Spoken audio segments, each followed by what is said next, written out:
Guys, welcome to Happy Hour Holidaze. We're your go-to podcast where we cheers to entrepreneurship, life stories, and business.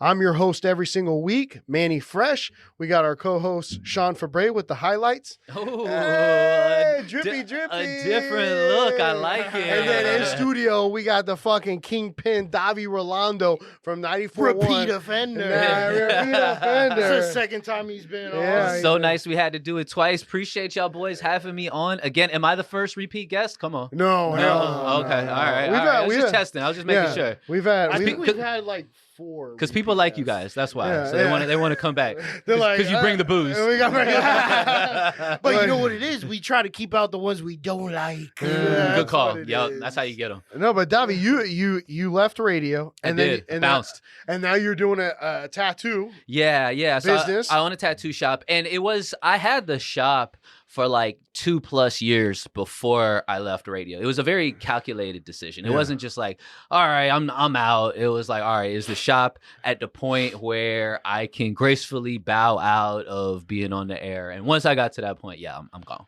I mean, it was tough because, you were a fan favorite here in the 813, no fucking doubt, man. Thank you. You know, and on the Freak Show? Yeah, on the Freak Show. It had to be something.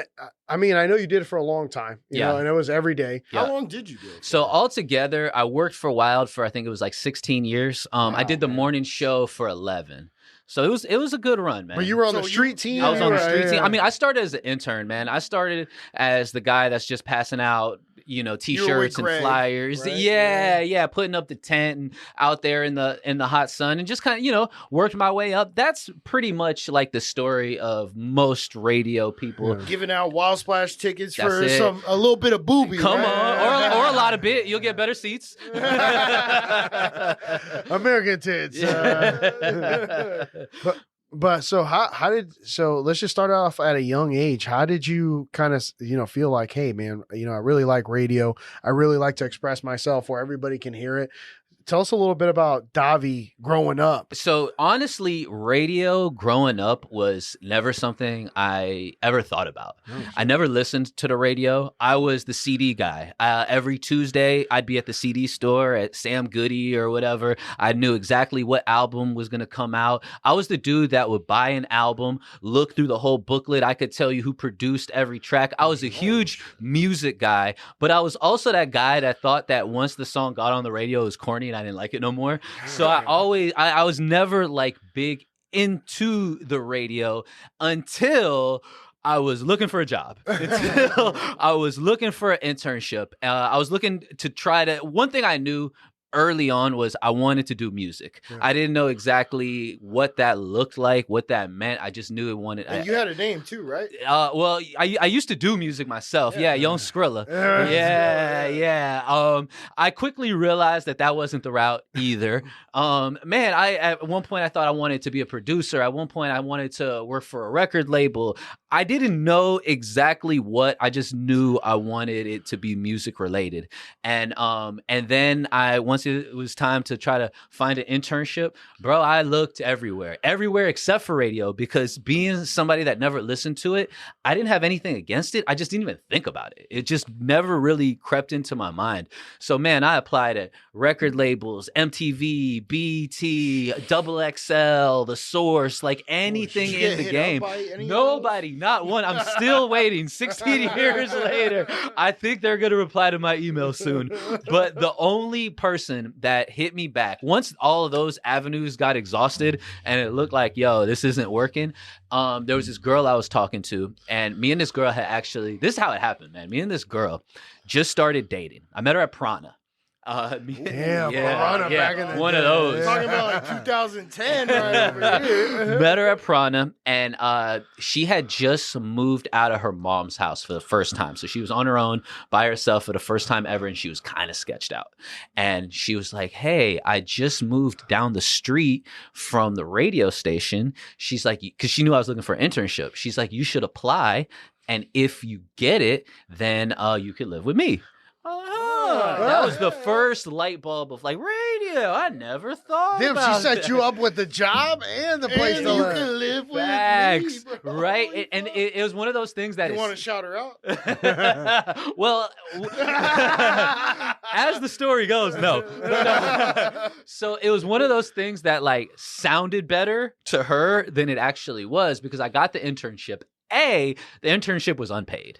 So like I had to do 240 hours for the free 99. So not only was I out all day, all night, I wasn't contributing to the household, right? So that was kind of added a little tension to the situation. And then what really broke the camel's back was I was able to scrounge up, I don't know, a couple $100, $200-$300.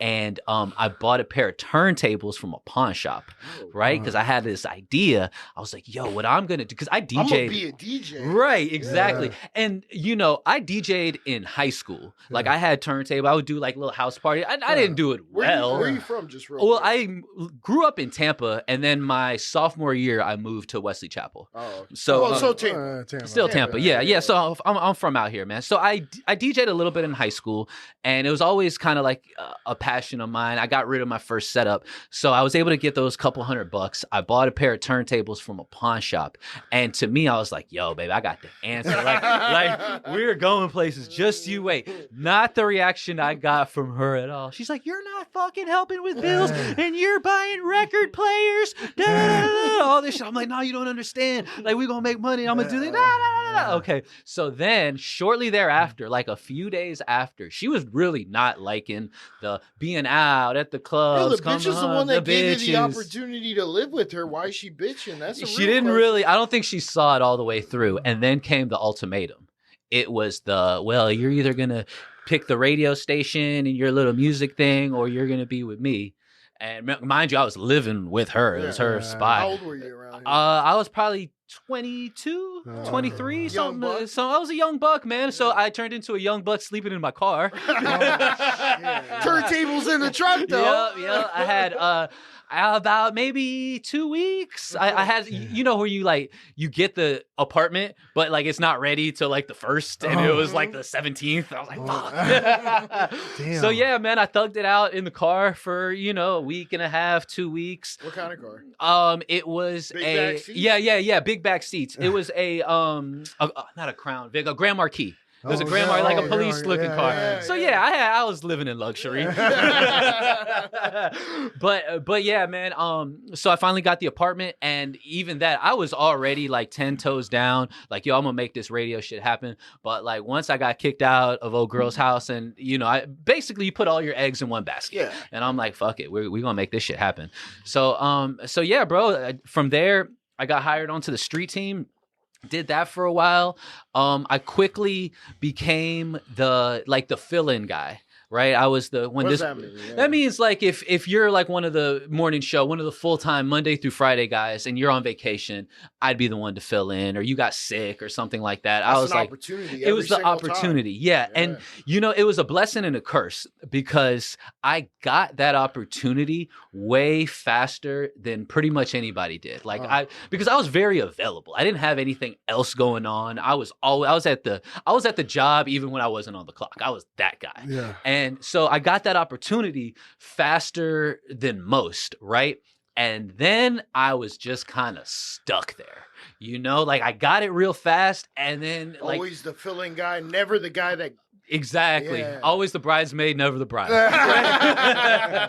So I was that dude for so long, and to the point where, man, I was like, this might not be the right spot. Radio at that point I knew was the move. Yeah. Was it But 94.1 at yeah, that time? it was still 98.7. Yeah. But like, man, I was starting to lose patience and lose hope because like there's only 4 or 5 of those full-time positions I know, it's anyway. tight. You kind of got to wait for somebody to let go or quit or something like that. And it wasn't happening. Bro, I started putting out my resume, which was light. There wasn't very much on there. But I started looking at Orlando, Miami, like different places because I'm like, yo, it's not working. It's not happening fast enough. It was definitely a lesson in patience because then that opportunity opened up, man. It took a while. In between that, I got a Saturday show, so I got to do this show every Saturday. Then I got to a Sunday show. Me and Chris John did Sunday nights for a long time. Sunday Night Bomb. Yep, the Sunday Night Bomb. So it was like I felt like I was on the cusp of it, but it was like there was no end in sight. Who quit? Or got fired? This dude named Gordy. Oh my God, I remember that. Yeah. Gordy got he got disappeared.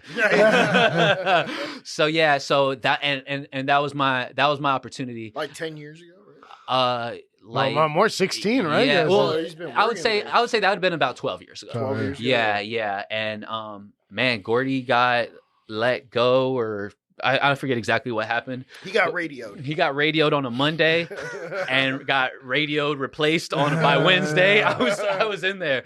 Yeah, man. So that's how it happened, and it was definitely a lesson in like, just believe in the path, and it'll happen when the time's right. And then looking back on it, like at those moments where I was like, it's not happening fast enough, or maybe it's not going to happen at all. Like I probably wasn't ready for it at that point. You know what I'm saying? I think you were, man. Yeah. I tell myself I wasn't But ready. how close were you, Davy, to taking another position somewhere else and not waiting? Well, you were probably working another job, weren't you? No, I was shit.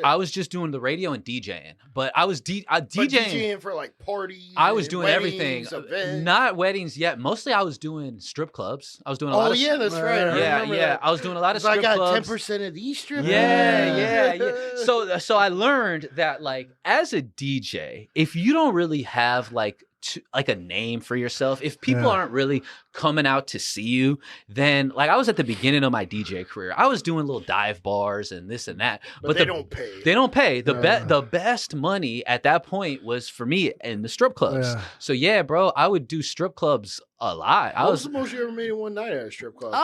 And what strip club? The strip club that I did the best at isn't there anymore. No, I did like the ghetto, Scores? like the bottom of the barrel. I did day shift, like at class Scores. act almost. The one that there was this strip club that I used to do. It was like my home club. It's my resident strip club. It's like a parking lot now. It's right off of Dale Mabry and 275. You know where Brick House is? Oh yeah. It was like next to Brick House. It was called Alibi. Where Midtown? Oh is? hell yeah, I know. Yeah, It's where the Men's Warehouse is now. Isn't it? No, Midtown, right? It's Midtown. I think it's across from where Men's Wear. It's on the same side of the road where Brick House is, just like a couple places down. I And he swear I allegedly denied that you know where it used to be. I don't know anything. Don't let the wife know. The most I ever made in a night strip G? clubbing, probably a little bit more. Yeah. I mean, because basically the way the strip club works is the girls owe you $10 or 10%. So for a girl to make $300 is, it's doable. It's doable. You get $30. Yeah. You get 10 girls girls, making 300. $30. Boom. Now, if you got 30 girls, the thing about it is that all of the girls are always going to tell you that they didn't make any money. No, of course They're going to lie straight to your face, but it is your job. It is your duty to pocket watch them. So when they're on stage, you're watching, they just got tipped out $40. When they're in the back, you're counting songs. Oh, she's been back there for 3 songs. Them songs go for, I don't know, $25, $30 a piece. So you just made $75. So at the end of the night, when she's like, no, it was tough. I didn't make no money. Like, bitch, hell no, you did. I saw you. You made at least boom, boom, boom. So you owe me. And then the other part of it is they're all going to try to get you ass. They're all going to try to. I was about to say, bro, you ever fuck any in your not for lack of payment. No. Separate transaction. No. I mean, I did. No, I didn't mean it that way. But you know what, though? On the real. You ever be like, yo, dog, that booty, though. On the real, though, that'll mess up your money. So I was just so focused on the bread because that girl's not going to feel like that she has to pay you all your bread now. She's also going to tell all the other girls. Exactly. So now they're going to try you and this and that. You as in throwing their pussy at you. But as a like, you not can say paying no, you. no. But you don't want to be looked at as like you know like you're tricking, because if the opposite start pimping, if you're right. But if you're not smashing them and then we're all in this thing to make money, it just works better. And you got to pay your bills too. I mean, it's not like you could be like, hey, I'm going to take this piece of ass. And you know what though? And honestly, for the most part, I'm glad I didn't smash a lot of those strippers because Oh, so you smashed some. I did. I ain't gonna front. I definitely did. But then, like, at the same time I was doing the strip clubs, I'm also DJing in little clubs and bars and stuff like that. And the strippers, because I was real cool with them, especially like I really wasn't trying to smash them. Right? They probably invite you out to hang out, right? I would invite them out when I was DJing, like, oh, yo, I'm at this little spot, pull up, and they would come through. So I'm doing this spot. Now you're promoting with fine ass bitches. Now I'm not charged. I'm not really pulling much of a crowd, but like I got 15 strippers with us, and they're a good time. They're fun. And it helped me. They give you like a comp, like a certain amount of comp, like for drinks. They probably give you rep, right? You mean like the venue? Yeah, the venue would give you. Be like, hey, you could get like $200 or $300. Well, it'll be like you get all your people in free, and you bring a lot. Then a lot of times these gigs would come with like a bar tab. Yeah, bar tab. I'm not a huge drinker, so it's like y'all can go ahead and I got $200 tab at the bar. Yeah, you said you can just bring me a drink and do whatever you want. Yeah, it doesn't sound like a lot though. It wasn't. Because I was the bottom of the barrel guy, you know what I'm saying? But you ever roll that over, snowball affected into like maybe promoting? Did you? I did. Yeah, I did. So, all right. So I'm doing the strip clubs, and then I'm doing these little podunk little venues and stuff like that. And then my best friend at the time, my boy Matthias, he was working at the station too. He was on that DJ pass too. We were kind of taking, a similar route. And he found this spot. It was in like Largo. And it was a really nice, bro. It was a big venue. It had like a bar, and then it had like a club side. And he goes there one day and he talks to the owner. And he goes to the owner. It's a big spot. He goes to the owner. He said, "What is your slowest night of the week?" And the owner, it was Tuesday. The owner said Tuesday. Wow. As a matter of fact, he goes, because it was, mind you, this was like a rock and roll club. This was a rock biker place. Like that's the only thing they did was rock, biker shit, heavy metal, that kind of vibe, right?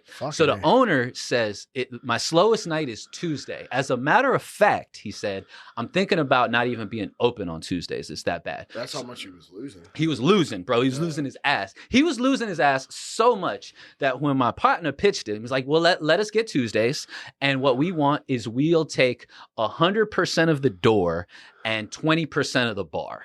If you know anything about the promotion games, club owners almost will never give you any of the bar money. That's their bag. We had Diego on here. They don't do it. He was doing it in Miami when he was like 15. Really? Yeah. Good for him, man. Yeah. It's a tough sell. But this guy laughed at the fact that we said 100% of the door. He's like, you think people are going to pay to come here? It's like, okay. So he basically... Wait a minute, I got strippers. Yeah. Bring them on down. Exactly. We didn't show our whole hand yet. But so he was like, I'm going to give you 20% of the bar because he thought nobody's ever going to fucking pay to come here. So at first he was kind of right. Like people weren't used to paying and used to that. But as you build it, it can become profitable. And we started with cover being $2. And you know what? Let's stop the story there. Let's get to our break. Man, you want to take us out? Yeah, we'll be right back with Happy Hour Holidaze. Make sure you vote for Best of the Bay. August 30th is the last day for voting. So let's try to get Happy Hour Holidaze the best in the Bay. We are number one. Numero uno. And we'll keep going with Davy Rolando here when we get back. Holidazers, we're back here in the studio for Brave Framework in Tampa, Florida. In Tampa, Florida. 813, shout out to Christian who was just on. We got Davy Rolando talking about his way up to the top, and we were talking about the biker bar where you got a deal. Yeah, we got a deal, bro. I didn't expect them to give us any action at the bar, but he did. And we took that and we looked at it like, yo, if we get this place going, we have two forms of revenue. What was the place called? It was called Gasoline Alley. Sounds like a biker bar, does, yeah. Don't light a match. So, I mean, bro, we started with $2 cover. We called it $2 Tuesdays. And it grew into something that by the end of it, we were consistently doing, I don't know, 300-400 people. We had slowly bumped the cover. By the time we were done with it, it was started at 2, it ended at 10. Wow. I mean, $10 Tuesdays. 10, Still yeah, right. it still got a run to it, right? I mean, and What was the bar doing?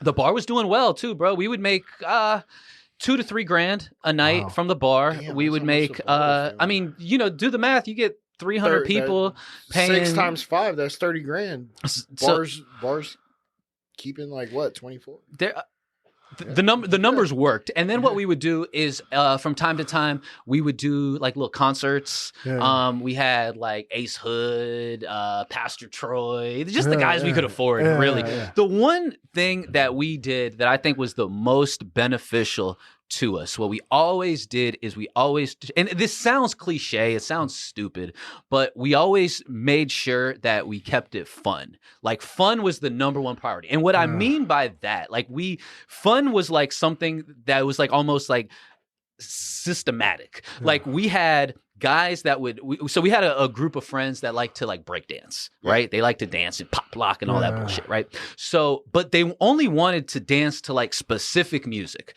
right? So what we did was we told them, hey, for like the first, I think it was like 30 minutes, we're going to play these break beats, right? And you guys can go crazy, but it's going to be the first 30 minutes of the night. So like the night starts at 10. So from like 10 to 10:30, you know how the club is when it first opens, nobody's there except for these group that's fucking dancing their ass off. So when people walked in, it looked like, oh shit, there's some shit going on. And then what we would do, we had another group of guys, we called them like the gamers. So what we would do is we would always set up something. If it was beer pong, if it was flip cup, if it was cornhole, we would have a couple pitchers on deck. And these are our homies. So it's like by week 3, they were doing it themselves. It was like, all right, we're setting up the beer pong. They knew that they had a couple pitchers that were like kind of in the deal, and everybody.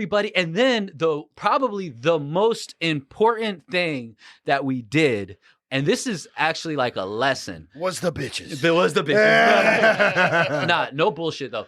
The most important thing that we did was we hired our own security, because nothing will fuck up a club night more than like fights and shit like that. So we got I had this security guy that I knew from Sky. Shout out to Cornbread.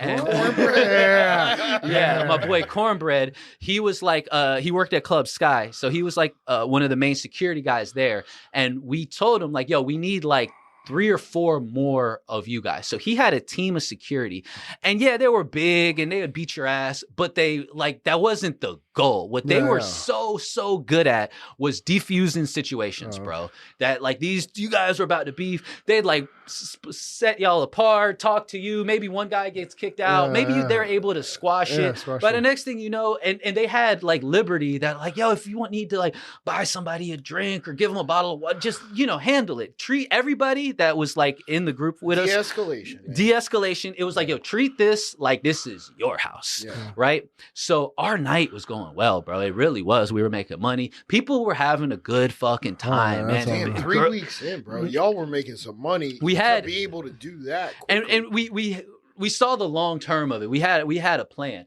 So this is what fucked us up though. So the club owner, at first, he was kind of hesitant to do hip hop. He didn't know anything about That's hip-hop. what I was thinking with the crowd. It was, and it rightfully so. Like there was probably more issues and situations. Where was it? It was in Largo. No, like where?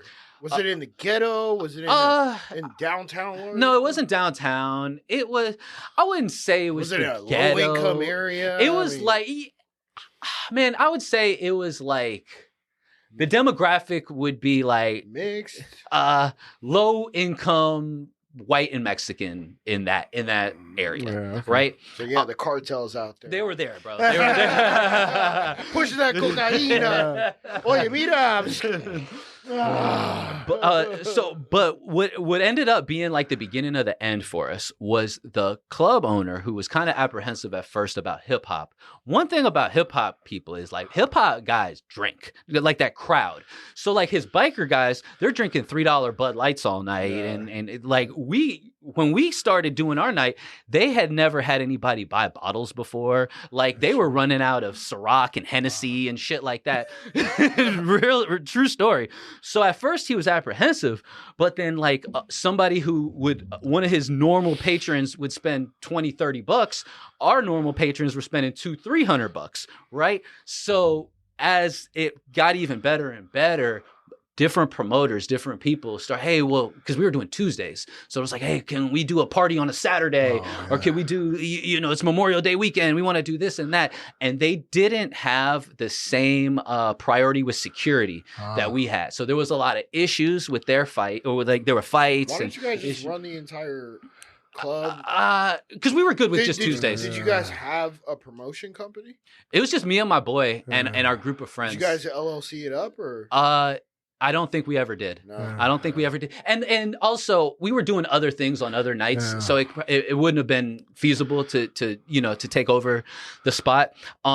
But when there's a lot of problems, like at a venue or something like that, eventually police get word of that, right? If you're getting the cops called on you every other night, the cops aren't like, well, no, these are different promoters. These guys are okay. No. So what ends up happening is there's a fight at one of the nights, not our night, but there's a fight at the club, and one of the guys that's in the fight gets kicked out, right? He's all pissed off, he's drunk, and on his way to his car, he punches some random car window. Boom! Drags his arm out. Cuts some stuff, almost dies in the parking lot. They had to land like a helicopter, the whole shit. This was like a Saturday or a Sunday or whatever. And I think the police department had enough of that. So our next night, I guess our Tuesday was probably like their next night. By the time it was let out, bro, there was like 7 or 8 cop cars just lined up in front of it, and they just start pulling people over. Our people got like 3 or 4 DUIs that night. If you would have just gotten the entire week, yeah, that wouldn't have happened. Right. But it was a mixture of the demographic, because there was bikers and then there was the hip hop. Well, the thing is that if you can control a venue for 7 days out of the week, and one of those days fucks up and you're not there, boom, you're screwed. Because now the venue is tarnished. For sure. The other side of that, though, is that you probably don't have a crowd to support multiple days a week. Yeah, you did the slowest night. Right. Okay. That means that the rest of the week should have been cakewalk. Yeah, but we also had a lot going. We had other things going on. I know. Yeah. But so then that next day or that next night, bro, they pulled over like a bunch of our friends got DUIs, and you want to see a club go from like 400 people to 40? That's how it happens. And then that was it. But it was a lesson though. I definitely I learned a lot. I made more money there than I had probably made in shit. I don't want to say since, but at that point, that was my number one source of income, and that was my baby, really. And we definitely learned a lot from that Did you venture. guys do a different one? We did. Not with so much success. I think that was just one of those things that a lot of things were just coming together at the right time. But yeah, we definitely kept that thing going. Are you and Matthias still doing businesses together? No, he actually lives out of state, but we're still super tight though. Yeah. He lives in North Carolina now. Where'd you go to high school? I went to Chamberlain, and then I went to Wesley Chapel. Oh shit. Oh damn, you went to Chamberlain. Yeah. How old are you? I'm 40. 40? Yeah, I just turned 40 a week ago. This guy is prominent for asking people Let me tell you something. what their age is, and the women go, why are you asking me? Yeah, but they still answer. Yeah, she's like, I'm 30. I mean, it kind of seems like you've had a staple on the Tampa Bay area for quite some time. What would you consider is your favorite part of the Bay Area? It could be Pinellas, Pasco, Hillsborough, Manatee, Sarasota, whatever. Oh, wow, man. It definitely depends on what kind of mood I'm in. So, like, I definitely went through, like, a South Tampa phase where it was like, yo, Hyde Park Cafe, Soho, Yeah, Let's go all to that- McDin's, go to the lodge, get fucked the up, buy some drink and all that bottles, shit. Oh, the drink was Yeah, one of my I went through favorites. that. They're not open no more. No, I think. I did Ybor because I did Sky for so long, so I was in Ybor. For Christian's shit. Yeah. I mean, but I was there every weekend, Fridays, Saturdays, some days hosting, some days DJing, some days on the street team. I did Sky a lot. But nowadays, like Water Street is super fly. Yeah. I like Armature Works that side of downtown. Sparksman Wharf. Sparkman Wharf is nice when it's not too hot. Yeah, IBG out there, I think. Oh, is what? International Beer Garden. Oh, I haven't checked that one out yet. At Sparksman Wharf, right? The Did I get it the wrong? big middle one. The big. Okay. The Yeah, one where they where have everybody the. Got buys you. beers from. Got you. Yeah. Sparkman is fly, man. I like it. They got like the cruise ships that pull up to there. It just, you got to go at the right time. Yo, what about Jeff Vinnick is going What a to boss. sell a portion of the Tampa Bay Lightning? He's already gone through the multi-plan deal through the NHL to sell the Lightning. Did you guys know that? I didn't know that. That dude, he's got a plan, man. Yeah, he does have. a I plan. I mean, but it sucks because he built that area up so well, Yeah. so fucking well. Now, I don't know. Now he's out. Hey, Davy, how's the breakdown? Because we talked to Christian this morning, and now we're talking to you. When it comes to like hosting a club, there's a host, there's a DJ. How does that work with the whole system?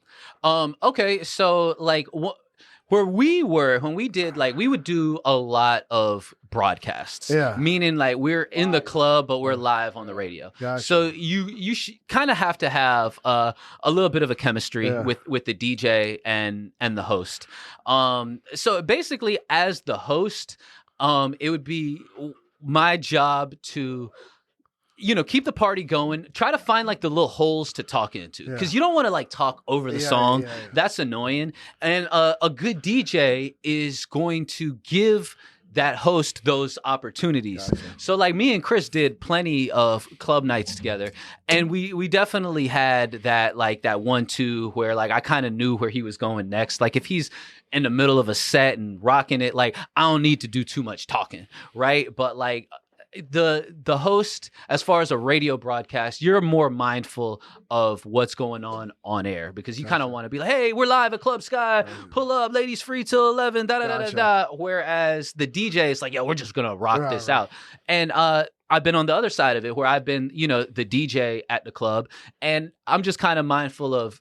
Because you can get in that zone where you just banger, and there's no time to talk. But that host kind of needs to get in there too. Yeah, but the host also gets paid regardless, right? You so get why regardless. not just chill back, pop over? Yeah, because you might not get invited back if you don't show no love. Oh, yeah. One thing I learned is that those clubs that are paying for those broadcasts, they listen to the even if they're in the club, they're listening to the broadcast to make sure. Because what's going to happen is like in sales, in anything, you're going to like overpromise and then a lot of times underdeliver, right? And there's also a lot of lack of communication. Like you could be the sales rep, you could own the club, and you tell them, hey, we're going to shout you out 35 times an hour. And meanwhile, the host never got the memo. so now the club owner is listening to the broadcast in their little office on the radio, counting shout outs. They said it was going to be 35. I've gotten 2. Yo, do you miss anything about it? About the radio? No, not about the radio. About being at the clubs, having fun. Do you miss? I don't know, anything? man. We getting old. I think that shit gets old, right? I mean, I miss the radio more than the clubs. Yeah. That's for sure. Because you mean what it sounds like more money doing the club thing than the radio thing, right? At certain points, the radio was my most profitable thing. At other points, the clubs were. It was all. They were always pretty close. But you missed the radio more. I miss the radio more. I miss the conversations, the people.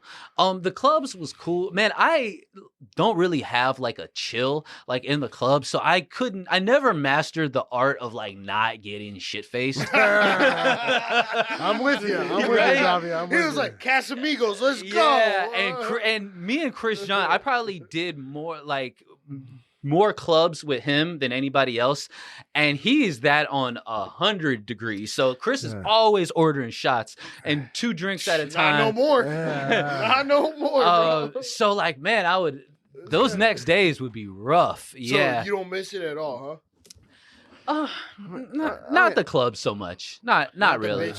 Not Man, really. oh my God, Because Davy. Let's transition into that. I mean, look, Shit, dog. Davy, you're getting to a point where you're 813 famous, maybe even more than that. Whoa, it's 727. Or 727, whatever. 904. How was that first time when you were just in public and somebody came up to you and was like, "Are you Davy Rolando?" It's crazy. I actually remember the first time because I don't know if it was the first time, but it was I was in Best Buy. I was in line in Best Buy and I was on the phone and the dude in front of me said he recognized my voice. Yep. That was the first. I had people like recognize me before. I had never had anybody just like, "Yo, I recognize your voice." That one left in. I mean, I still remember it. I was in line at Best Buy. So no, man, it was cool. It was always very flattering. It was always humbling. Cause like to recognize somebody's voice means that you kind of like spent some time. You didn't just hear it, you were listening. Yeah. So it was always very humbling. And like one thing I learned, which I remember Orlando really, when he hired me, we talked about this kind of at length. And it was like, obviously, everybody doesn't listen to the radio, right? We did a morning show. Ours was a talk show. So, like, the people that do listen, they listen every day. You become part of their routine. Yeah. You probably have to be at work at the same time every day or drop your kids off at the same time every day. So it becomes like a part of habit. So much so that, like, if we were running 2 minutes late for something, people would be like, "Yo, what's going on?" They were very like, "Hey, I know that if I'm not on the interstate by the time the booty mix starts, I'm running late." And if it was us that was running late, it's unforgivable. Well, it is because radio is very to the minute, to the second. Absolutely. Yeah. You have to be very much aware of that clock of like, yo, we go to commercials at a certain time. We got to be back here. Our 8 o'clock segment needs to start at 8 o'clock. It can't start at 8:02. It can't start at 7:57. It's got to start at 8. So yeah, I mean, I definitely miss it. I had some good relationships with people. It's one of those things that you're in there more with them than you are with your loved ones. And we, being that it's a talk show, we talk about everything, But no, man, I had a great run. I am blessed. I got to meet a ton of people that I, grew up idolizing, or meet people that went on to be, super successful and popular. I had a great run. When we get back with Happy Hour Holidaze, we'll talk with Davy about the tattoo, the next phase in his successful future. Let's go. So we'll be right back. Make sure you vote for us on Best of the Bay. Check us out on Instagram, all the Friday features, Facebook, whatever it is. We appreciate you guys tuning in. We'll be right back. Hookers and blow. So Davy, after the radio, you decided to go with a business that was already established, was running well, and you kind of were at crossroads where you're like, all right, do I want to build this brand? And it's got a good audience. What was that in that junction point there where you were like, radio? Or do I pursue the business that I've started? Well, let me give you a little insight. One thing was that I think a lot of people that listened every day to the Freak Show, and when they heard me announce that I was leaving, a lot of people were surprised, but they never really knew my intent. So like from the jump, I never really wanted to like have my own show. It wasn't my goal. I wasn't trying to be syndicated in a bunch of markets. Since I was even an intern or on the street team, my plan and like my goal was always to use radio to kind of catapult me to the next venture. So like it was always what I wanted was I wanted to transition from radio into a business or some that I owned. So I started my tattoo shop, Emphasis Tattoo, 2 years before I ever left the radio. We actually opened it. We opened March 1st, 2020. The world shut down March 8th. We were shut down for I think 7-8 months because of COVID. Holy shit. right when we opened, we were immediately shut down. But like we started our business responsibly. We started our business with 6 months of bills ready, just in case. Hey, in case we don't make any bread, we're gonna be good. So even though it was a burden and it fucking sucked. But we were never at that point where it was like, hey, I can't pay rent, or we were never like asking our landlord, hey man, help us out, or something like that. So when we opened back up, the world was definitely a different place, but we were in our landlord's good graces, bro. He loved us because we were one of his only tenants that stuck with it. And then about a year later, we wanted to expand our shop, and he actually helped us out a lot. And he said it was because you guys did good business by me, and we needed one of his tenants to move, and he kind of twisted the guy's arm to get out of there to help us out. But to answer your question, bro, it was a plan that I had a long time ago. I remember thinking and seeing the guys that were on air every day, the full-time personalities, and thinking like, yo, y'all aren't like doing enough like outside of the radio. Like there is power. Live and die there. Yeah, exactly. And you can leverage an audience. That's what I figured. Like you have influence, you have a lot of people. One thing I learned about myself as the guy on the morning show is I was not the most agreeable.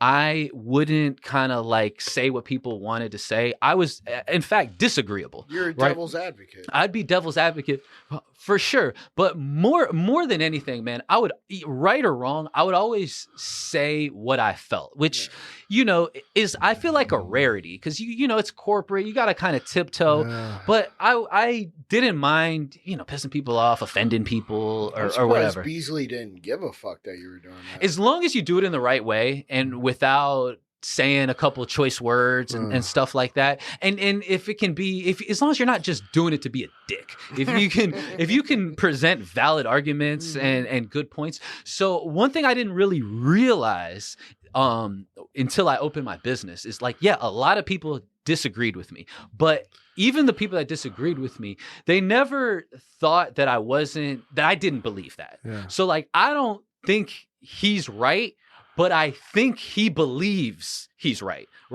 So when I came through and had like my business and I was like, hey, check out my tattoo shop. We have great artists. People believed, they might not like me or they might have thought that I was completely wrong on this, but they thought that like, hey, if he says they're good, I believe that they're good, which ended up helping me out a lot. But that was always my goal, bro. It was always to kind of transition to something that was mine. So you opened up Emphasis while you were on the radio, right? Yeah, bro. I still had like 2 years. Like how many tattoo artists you got? Right now we have 7. 7. Wow. Yeah. How many booths? 9. 9? Yeah. So, hey, if any of y'all tattoo artists think that you're good enough for Emphasis, talk to him. Hit up Davy, and we'll see if you can fill up the last 2, right? That's right, man. Because they got to interview. We'll do a live broadcast of your tattoo. Hell yeah, man. So no, bro, it's been great, and I've had so many people that used to listen to me that have come in, and I've got to meet them, and they've come and got some work done. It's been fucking dope, bro. It really has. Y'all been crushing it. I mean, we do well.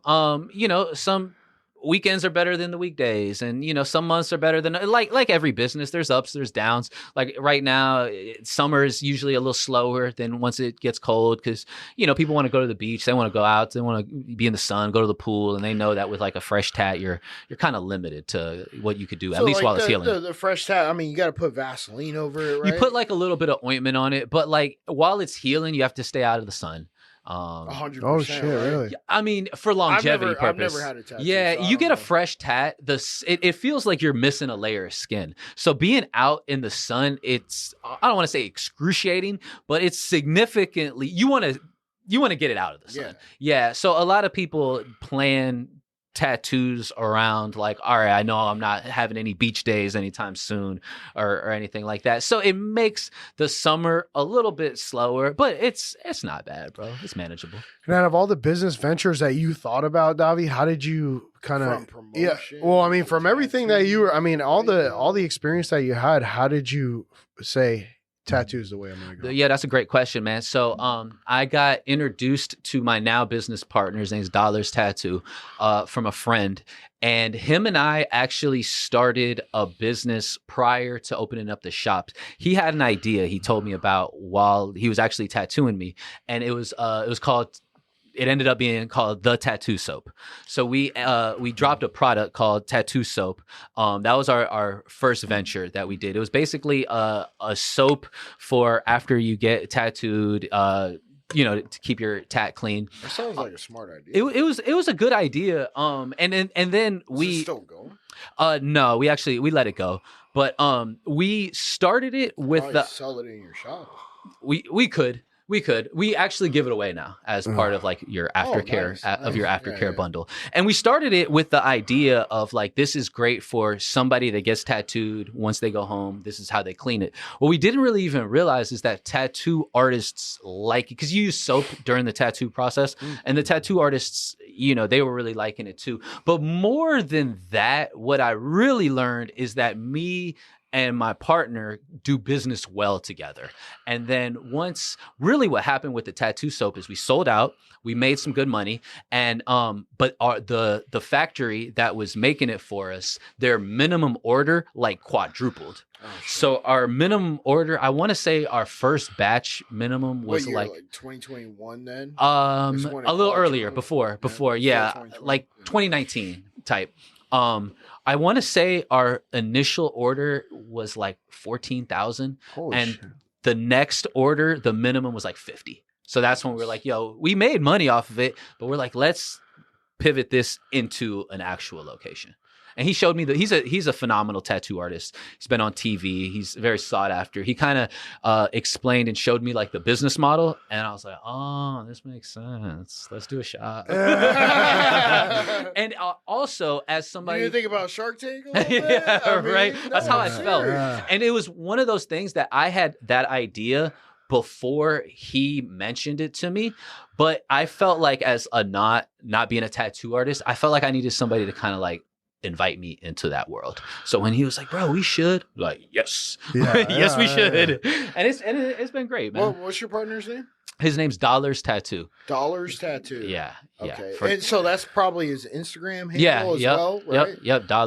So Dollars Tattoo, he came up with that idea for the tattoo bar soap. Then you guys partnered together to open up Emphasis Tattoo there off of Fletcher off of Florida. Yep. Right? There you go. Yeah. Hey, listen, I got a brace. Steel trap right there. And so have you guys thought about maybe taking, what was the tattoo soap called? It was called the Tattoo Soap. If you ask me, that sounds like something you could sell on Amazon. Yeah. The problem. And advertise it Yeah, to but the tattoo investment shops. of having to pay up $50,000. Yeah, but you know what? They're not the only suppliers. You're right. The one thing that have you looked into different suppliers? We didn't, bro. Once we kind of that was a straight no. Yeah, we let it go. The thing about it is soap is not expensive, so you got to sell a shit ton of soap to start to make profit. But tattoo soap is specialized to one niche market, and the riches are in the niches. I like that. From niches to riches. From niches to riches. And if you can actually, and I've never heard of any tattoo soap. I've literally heard of no tattoo soap. I'm not in the tattoo game, but this is the first time I heard it. Don't you guys think that you could probably turn that into a multi-million-dollar company? Possibly. There's no possiblies, and I can. You know what we sell, which does a lot better than the soap and has a much better profit margin, is condoms, numbing cream. Numbing cream, yeah, lidocaine based numbing cream. A lot of it's become super popular now, and a lot of people want to slap that on before they get tatted. But that's it not helps. healthy, is it? I don't think it's unhealthy. I don't know. Yeah, I think it's fine. Just asking I don't. I've never heard of any reactions. I mean, you're just using it one time to get. But you can't clean your tattoo with numbing cream, can you? You can't in the shower. Right, but numbing cream's $40, where tattoo soap was $5. Which means that there's your margins. I mean, literally, what you're telling me is that tattoo soap could actually be the name. I'll let it go. Only because it sounds like such a great idea that I kind of want to, I want to inspire you to maybe pick it up again. I like the inspiration. Maybe change the name. Though. Okay, reformulate it, perhaps. Yeah, just only partially. A little partial reformation. You could call just the soap tattoo. Call it what? Call the soap just tattoo. Just tattoo? Boom. I like it. I can see that shit in Publix. Tattoo soap? Yeah. Yeah. Just tattoo. Just tattoo. That's Yeah. right. Yeah. And I'm sure he's got something in that soap that is probably patentable. Okay. Is it? No, I don't think so. No. It was. Well, no, don't tell the audience that.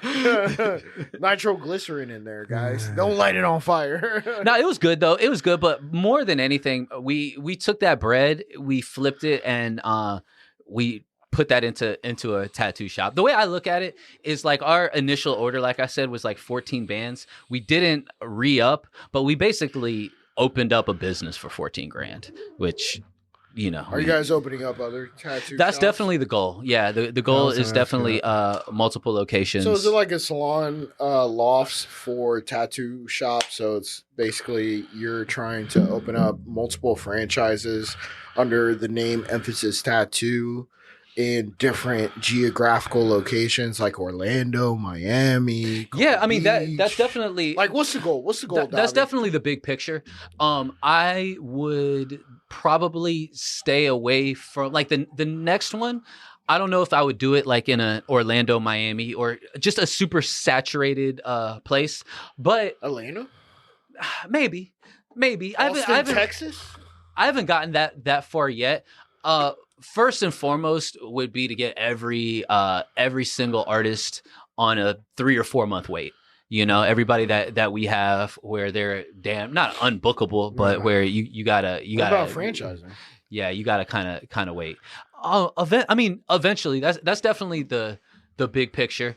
But it's still one of those things that, you know, we're still developing all our systems and just really fine tuning the whole process from the booking to the team and everything like that. But we'll get there. How for are sure. your systems? Are they efficient? Yeah, we've definitely been fine tuning Like, walk a lot. us through the process. I want to get a tattoo. I hit up Emphasis. Okay, you want to get a tattoo? You could either. So we have a couple ways to do that. A lot of them are via email. Booking at emphasistattoo.com. Some people hit up our Instagram, they DM us, and we bought the phone number 1-800-tattoos. Shit. Yep. How was that not taken? It was taken. Oh, you bought it. Yeah, from yeah, whoever yeah. had We bought Yeah. it. So we bought it from a company out of like West Palm or something, and that's all they do. They buy 1-800 numbers and domains, that makes and sense. they flip them. So, Holy shit. so we bought 1-800 Smart tattoos, about 2 years ago, 30 grand, and That's not that expensive. Damn.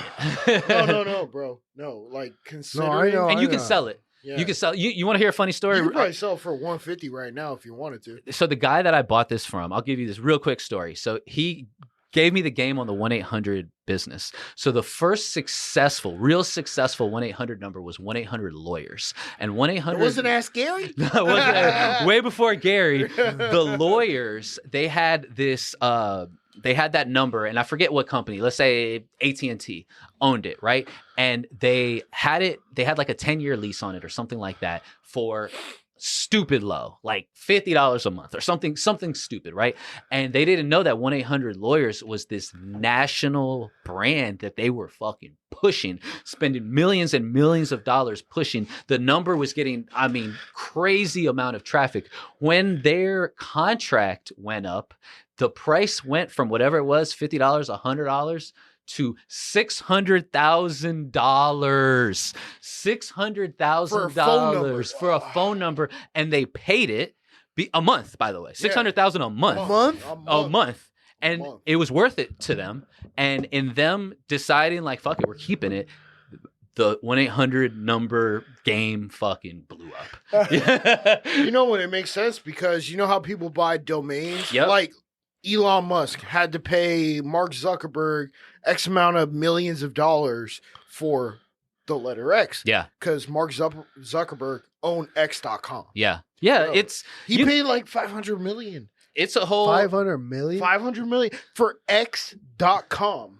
Wow. I mean, it's a whole industry. I'm sure, people bought up Trump 2024, Yeah. Harris 2020. And they're just trying to pawn those off on the campaigns. We actually had a guest on here that bought TrumpForPresident.com. Yeah. She's gotten offers of like 150 grand Yeah.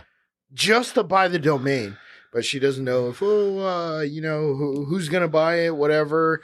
So she doesn't want to sell it. But bro, buying domains, buying phone numbers. I want to buy some 1-800 numbers. You can. 1-800 strip club. Let's go. Let's go, bro. And it's it'll be a national number and you can sell it. Like we could I think ours is like, you even buy those at? So I found a Is it a website. website? Well, I Yeah. found a website and the lady basically, she's like, our company doesn't own that one because we were trying to get 1-800 tattoos. They broker it. But she was like, she Yeah. told me who to call. She was very helpful, actually. Yeah. But yeah, it's just a broker. Yeah, it surprised me too. So yeah, we can. I look at it as like buying a lot. Yeah, And now we're building a house on it, and the house is the traffic because it's you can see all the analytics. Yo, this number gets X amount of phone calls and this many texts a day or a month or whatever. And then eventually, if let's say there's a nationwide tattoo franchise, And they're called Amazon. If you own Yeah. Amazon.com boom, take and it. Amazon wants it, Yeah. boom, For they're the gonna right price, pay it's like yours. crazy. Yeah. Dude, this is insane. All right, guys, and we're back with Happy Hour Holidaze. And the fucking guy who's drank too many White Claws has He's- the drink cup. This is And it's coffee. stuck on tattoo soap for some fucking reason. You know? Well, I'm just thinking about money making ideas, dude. Wrap your head about, dude. What are you drinking right now? Water. A half bit of water. Fun Dog, that water. must be water from Mexico, dog. And I ain't never seen water like No, that. I mean, it really is. So you know? we're wrapping up our final segment here. Yeah, and we're I just want to know, Davy, How much cocaine have you done in your life? I've never, ever once. Okay, would you like to? I'm not involved in that. What are some of your most memorable and exciting either TV or radio shows or actual, like when you were part of the radio moments? Oh man, great question, bro. Probably, I got to interview or talk or meet a lot of people I grew up really idolizing. You ever see a booty that you were like, damn, I can't stop? Vita Guerra. Yeah. Well, Yeah, that's that was one of Orlando. Orlando's That was real good friends. Yeah, that's what Orlando was like. But I'm saying Vita. you though. I mean, like I like, ScarJo, maybe. you know what? I'm a business guy, and I really So appreciate Barbara like. Corcoran. No, Lori. No, funny you Lori? said that. Lori? Damon John came in one time, and he was supposed to do like a 20-minute interview, and ended up staying like 2.5 hours. Damon John Yeah, from Shark Tank. yeah, he missed. Fubu. Yeah. He actually had another interview at a different station that he missed because shit. we kidnapped him. Yeah. He vibed out with us for so long, but no, he was super enlightening talking to him, and then like a lot of like rappers that I grew up like. What about actors and shit? Actors don't really do it for me. No, just not musicians. then. Musicians, yeah. I remember when I got to interview Mace, that meant a lot to me. And it was like I had just kind of started on the morning show. He was like one of the first big interviews that we got to do. Mace was real cool. You ever talk to 3-6? 3-6 Mafia, yeah, yep, Oh my yep. God. I met 3-6 Mafia a couple of times, even before I got on the radio. I was always like a real big music head, and the first time I met 3-6 Mafia, there was a local record store here in Tampa. It was called Benton Records, and they did a meet and greet there, and it was 3-6 Mafia and Lil White. Lil Lil White. White, The yeah. drinking song, the smoking song. Yeah, yep. Hell yeah. So that Lil I White's want to good. say those were the first rappers I met. 3-6 Mafia. So it was what Juicy J, Yeah. DJ Paul, Crunchy Black, and Lil White. Yeah, them boys were damn cool. Well, Yeah. Lil White was the drinking song. He wasn't part of 3-6. What? He wasn't part of 3-6. He was like an affiliate. affiliate. Yeah. He was part of like the Hypnotized Minds camp. Yeah. But yeah, And you know, 3-6. They had 3-6 Mafia. They had the still fly. I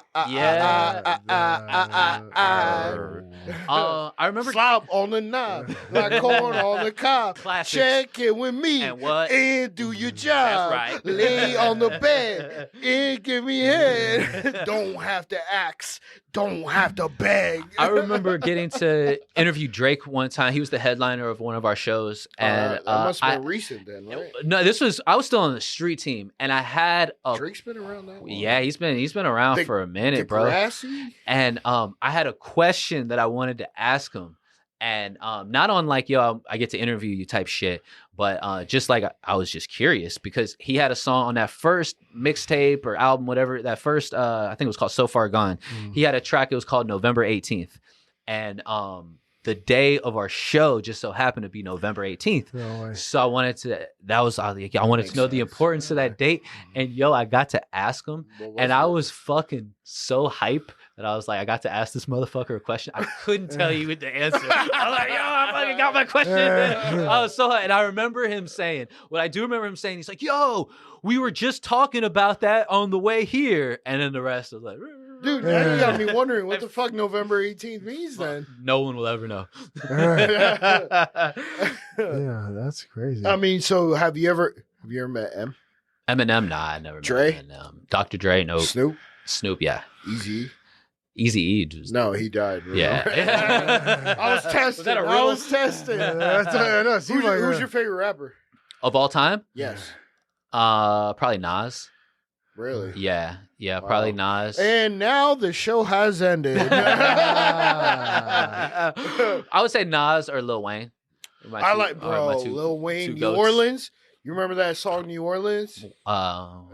It's called New Orleans, but sky is the limit. Yeah. But it's not called Sky is the Limit. Like, called New Orleans. It's called New Orleans. Yeah, the mixtape Wheezy for sure, man. Those are my mixtapes were always the best. Those are my two goats, Nas and Wheezy. Not for Tupac, not Biggie, huh? I mean, I got a big ass Tupac tattoo on my leg. I definitely was a huge fan, am a huge fan. I love his cultural impact and everything he did for the game. Then? Hit him up. Yeah, violence. Yeah. I probably heard Broken Wings and Ballad of a Dead Soldier. Great. Classics, bro. I like Dear Mama. That's a good one too. Yeah, I mean, that one was and then with Biggie, it was Juicy. Juicy. I mean, everybody was going back and forth, but man, I really vibed out in high school to Tupac like no tomorrow. Like, you know, Biggie was cool. I mean, he just wasn't my cup of tea. Like his music was, you know, a lot of people. Where'd you think you grew up, dog? I mean, in the like, ghetto? No, but I like. How could you relate? I like Tupac because I had my buddy Ramsey gave me, or was it Ramsey? Yeah, Ramsey. He gave me Yeah. He gave me the CD. It was the two. I don't know if it was like the greatest hits, but it was him. It was the greatest hit. Yeah, it was like because you used to play it in your '94 Cord. Yeah, Motherfucker would drop me off at school an hour early so he could go get high. Yeah. All right, with Ramsey. Listening to Tupac. Yeah. And back then I didn't smoke weed. You know, now I'll hit the bong every once in a while. Whoa. And then I'd just be like, Mom will call me because I had the little fucking Nokia flip phone bullshit. Are you at school? Because I don't know where your brother's at or where your sister's at. Oh, we're at school. Manny just drove over to Rames's house to get high. Listen to Ambitions of a Rider. Yeah, I forgot about that one. Probably. I listened to those two CDs. I won't probably, deny it. I'm straight rider. You don't want to fuck with me. Yes. No, that shit was amazing. What do you listen to now, Manny? Country music. Yeah. You know, wrong. No, I listen to everything. I Boozy? was just listening to Mike Jones this morning. Oh, Yeah, Mike yeah. Jones. Who? Yeah, Mike Jones. Who? Mike Jones. Who? Mike Jones. Back then, Is he still alive? Yeah. I just saw him not too long ago. Oh shit, for real? Yeah. He was at we did a sneaker convention here at Raymond James Stadium, and he was like the special guest appearance. It was funny. So I have Does he live in Tampa? I don't think so. Wow. They had just booked him. Let's try to get him on the pod. dog. I have 3 tattoo artists that are from Cuba, like straight from Cuba, and we were all at this shoe Viva la convention, raza. and Mike Jones was there, and he was throwing money, and these boys were just like grabbing and throwing, and I would try to explain it. I'm like, nah, the dudes don't pick up the money. The money's for the girls, bro. They did. It was a foreign thing to them. They'd never seen anybody throw money before. Right. They came back like, yo, they're giving away dollar bills. Like, put those back. Mike Jones better not catch you taking his money. Is he really rolling like that where he can throw away money like Are that? you kidding me? How is he? I mean, I guess it's just a dollar. You know what? bill. All it takes is to get a good hit song, make proper investments, invest it into funds or real estate, and anybody could be successful. I'd be surprised if Mike Jones did all that. I mean, you could take 100 ones and kind of make them, you can make it work. Yeah, 5 at a time. Look like you're doing your thing. Yeah. You know, we started this conversation where you were at a strip club. Okay. DJ. Yep. And we're ending it with throwing 100 ones. Well, I'm just wondering, have you been back to a strip club since? Oh, yeah. What's your favorite one? My favorite one out here, I'd probably say Penthouse. Penthouse, that's where I go to. Because you're a married man, so am I. Actually, you know what's funny? Me and my wife's first date, we ended up at the Penthouse. Nice. And you know how I knew she was the one? She took a dollar bill from my hand. That's when I knew. I was like, yo, I got to get rid of this bitch. But then she takes it, slaps it on her ass. Nice. And I was like, now I'm marrying her. Yeah. He ain't looked back since. Unfortunately. Davy, what was one of your favorite places that you hosted? Oh, man, that's a good It doesn't even have to be Tampa. It could be anywhere you hosted. Miami, You know what? anywhere, I would say the ones that really stick out are like events. Yeah, So or events. my first like big concert that I got booked to host was the Locks. So Jadakiss, Styles P, Chic Luch. It was in Orlando. I really had I had no business being the host there. I don't even know why they booked me. I was like a street teamer. Nobody knew who I was, and it was amazing. It was like the best things are like the ones you're kind of like nervous for, and then it comes out and it was great. Yeah, that was probably the most memorable one. Why is it called the Locks? I think it was short for Warlocks. Don't ask why, but yeah, that's the name they went So with. it was kind of like what do they call the fucking ICP people? Juggalos? Yeah, juggalos. Is it kind of like that? Nah. So the Locks are like a New York like hip hop group. And now they're more like solo artists, but they're not like they're not very active. So like a Locks concert doesn't really come around too often. So I think there was a sense of like it was rare kind of in the air, but it was more than anything. It was like the place I was. It was probably like the first like concert where there's like, yo, there's 1,000 people here, and I'm like the one on the mic, and I get to introduce Jadakiss. Yeah, I was hosting it. I think it was like my friend was the one that like put the show together, and I don't know. Like I said, I had no business doing it, and it came out great. So that one was always so you real had memorable. business doing it. Yeah. Because if it came out great, I mean, they picked out the right person, right? You know, and you know what? The 94.1 shows, Wild Splash and Last Damn Show, or just events that we would do, they were always super, super fun to host because, man, there was just a lot of love. Like, you know, the people that came out, they definitely like fucked with us heavy, and like they were, you know, they knew what to expect, and they were kind of like appreciative to be there, and we were super appreciative that they were there. So those were the best shows for me personally. I got a question for you here. Yep. What was the cheapest you ever sold a ticket for? The cheapest. Maybe not working for the radio station. Maybe just in general, just because, you know, I don't. $5. I remember we. No. I mean a titty flash. Yeah. See, you see where I'm getting at? Yeah. I mean, there was a lot of free tickets given out. We'll say that. Any bitch ever bend over and just pull down her drawers and I don't think they. Torta frita. Torta frita. I don't think they ever showed the torta frita. But they show the arroz con pollo. Tickets are definitely a form of currency. Because I'm sure when you were working for the radio station, you probably have friends hit you up all the They're time. like, oh man, yo, do you have the tickets for this, bro? Can I get some? Yeah. Like shit like that happen, or All the time, Oh, bro. it's still talk to This them? still happens. It still happens. I'm like, bro, it's been a year, dog. I don't know. I ain't got no Rod Wave tickets. Davy, most controversial conversation on the radio. Oh, most controversial. Thank you, ChatGPT. No, it's not ChatGPT. It's Manny Febre. Whoa, let me see. Yeah, Manny Febre. We need a third-party verification. I don't even have my phone on the table. I'm just curious. You know what? The most controversial conversations usually came from when we would kind of just lay out the topic and then open up the phone lines, because like the callers are crazy, and we would never pre-screen, tell people what to say. It would just be don't cuss, you know? So a lot of times with like the conversations, for a lack of better terms, that could get you in trouble or something like that. The cheat code is to let the other people just, you stay kind of neutral, and then you just open up the phone lines. So be it something political, or like when, things got really tense. Y'all when like never really got political though. We did our best not to. And if somebody got political on air, it was probably not us. It was probably a guest or a caller. Things got real tense around like the George Floyd riots and around that time. There was definitely a lot of tension in the air. Yeah, but I would say those were probably like the most the George Floyd one, you would say, was probably the most controversial. I would say that was definitely right up there. Yeah. What's your favorite city?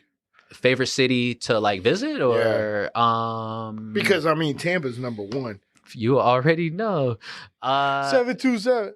I mean 813. No, that ain't Tampa, motherfucker. This guy's poor Richie. Trinity. Oh yeah, let me see your water bill. Well, my driver's license says Trinity. Yeah. But I'll take Newport Richie. It's new.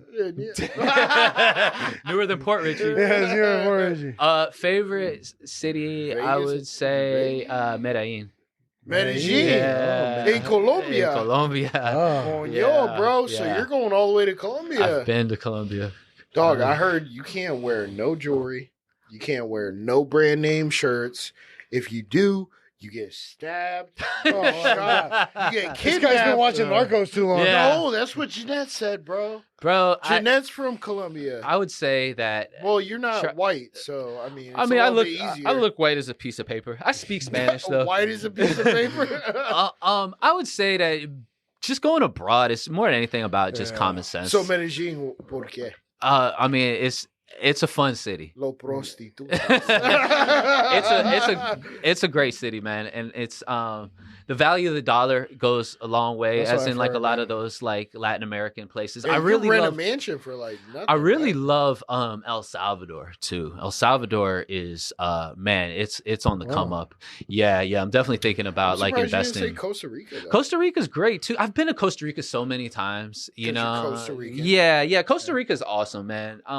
But when I was in El Salvador this last time, I fell in love with it. I'm thinking about I'm probably gonna end up investing there. I don't know what that looks like. If it's I was gonna say, how does that work like for a American house citizens? Do you have a passport for Costa Rica? I'm a U.S. citizen. I know. So, I get that part. I'm saying, are you dual citizenship? No.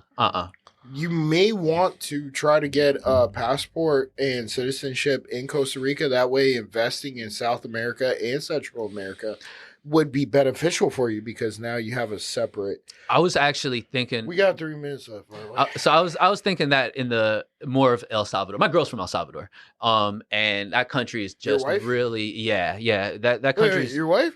My said his fiance. girl. My fiance is from El Salvador. That country is really like on the come up. It's a place that's never really had tourism before. Is that Central American? Yeah. And Like Nicaragua? by Nicaragua, yeah, not too far, right by Guatemala. Yeah. It borders Nicaragua, Guatemala, and that place is definitely on the up and up. So I would venture that probably be if I was to invest abroad, it would probably be in El Salvador. Davy, we really appreciate you coming on and, sharing all your experiences and, just being a part of Happy Hour Holidaze. What would be the last thing you would leave our guests and our audience, final words? I mean, either motivation when it comes to business or just, in general, what you want to tell the people out there. Two parting thought. One, whatever it is that you do, I think the key to success is becoming an expert in your field.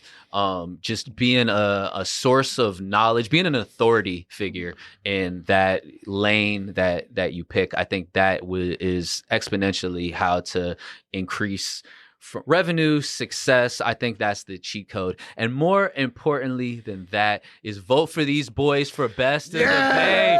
There's no other podcast in the Bay that deserves to hold up that trophy once voting ends. So Best of the Bay, it's an easy choice. You vote for these boys right here. We're going to catch this W and we're going to drink after we get that trophy as a celebratory measure. Because these boys are the Best of the Bay. Let's do it. We got to be. Who else is out there?